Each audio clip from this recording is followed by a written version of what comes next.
overview of what it is for those who maybe don't know, or new to Algorand, and then also give a little statistics about, this first governance period, what you've kind of seen with that mALGO token. Yeah, so we went into the mALGO liquid staking idea basically when we heard the AlgoFi was shutting down. We had actually, I like John a lot.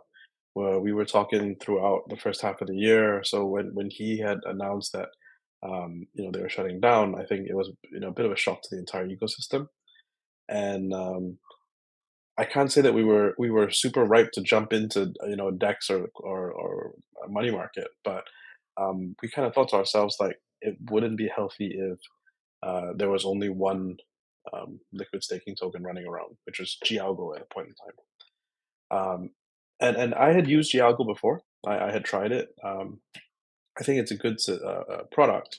But always there's always things that you would like to change, right? There's always things you think, oh, I'd like to tweak that a little bit. So for me, when we were kind of like just identifying or assessing the whole market, one thing I didn't like about gALGO was that you have to unwrap it every quarter, right? Um, and what that actually causes, I mean, it's inconvenient to the user, in my personal opinion, because I have to remember in that small window to go and unwrap it, wrap it again, uh, you know.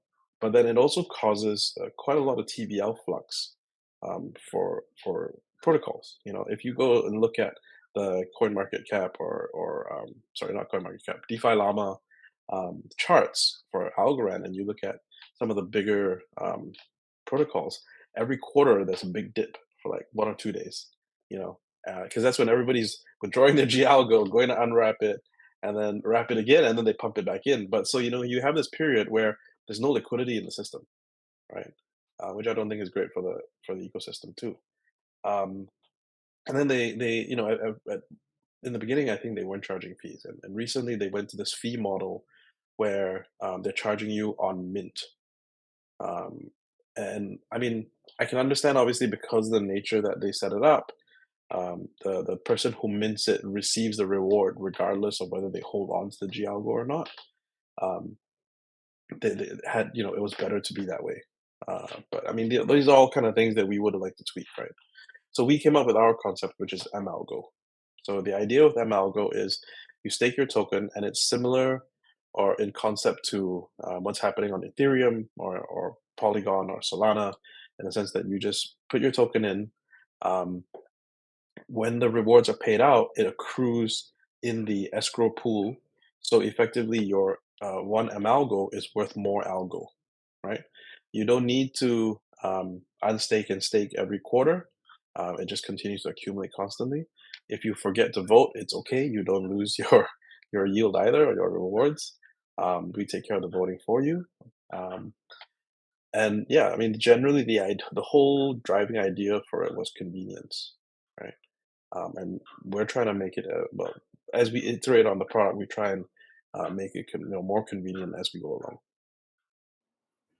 Yeah, I think that's great because I have experienced the gAlgo, so big shout out to them. But when I tried it, that first entry fee did like kind of put a little fear in me. I was like, why is it less than what I put in? So I am much more comfortable sharing the rewards that I receive. I think that makes a lot more sense, and I'm very passive in terms of checking my wallets and things. So I could sometimes some of my wallets I can go months without really even thinking about or paying attention to it because I know I want to keep my algos for a long time. So this is like a great product for a person like myself for sure. Yeah, and I know there was a lot of people when I first got into the Algorand ecosystem that literally it was one guy that I got into it, and he was wanting to do DeFi, and he was actually using AlgoFi, but every single time, every single governance period, he would forget to vote, and he'd be maybe he'd be away on business, or he'd just be away from his home during that window, and or he'd just forget, and then he'd miss out on those rewards, and so obviously I'm staked. I've been one of the users using mAlgo this period, and I'm interested to see, obviously once those rewards come to the protocol, seeing that change in value there, because it is nice.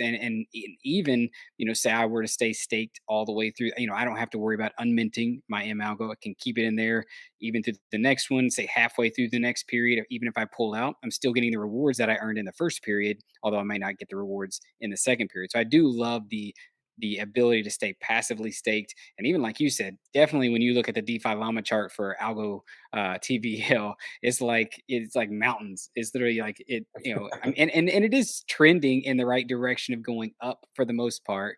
But it definitely doesn't look as solid when you look at other chains like Ethereum, Base, Optimism, some of these newer ones that are coming up. Theirs are a smooth, steady growth. You don't see those just massive liquidity pools, and especially with, I would even say, with folks with being able to, um, you know, leverage yourself very easy. Like that's also something I feel like that has, kind of put people in a bind to an extent. And I think, for me as an investor, Yes. I tell I got people, rocked on Algo 5. yeah, as exciting as leverage can be, you really got to know what you're doing, or else you will get wrecked. And Mhm. there's so many things that people don't even consider. So, but let's talk about so far this period with mALGO. What has been your reaction with, like, the amount of users? I think on your all's website shows 378 holders of mALGO. The current projected APR is about 25%, and then 7.8 million mALGO circulating. What was your all's thoughts going in? How do you guys think you've done so far? And what are your goals maybe for the next period that's about to, start in the beginning of the year? Yeah, well, I mean, I think when we first jumped into this, it was actually a little bit rushed. Um, I kind of ran into the office one day, like very late July, early August, and I was like, "Hey, we should, just go and just go into it and get on with it, right?" And then, just pull the trigger.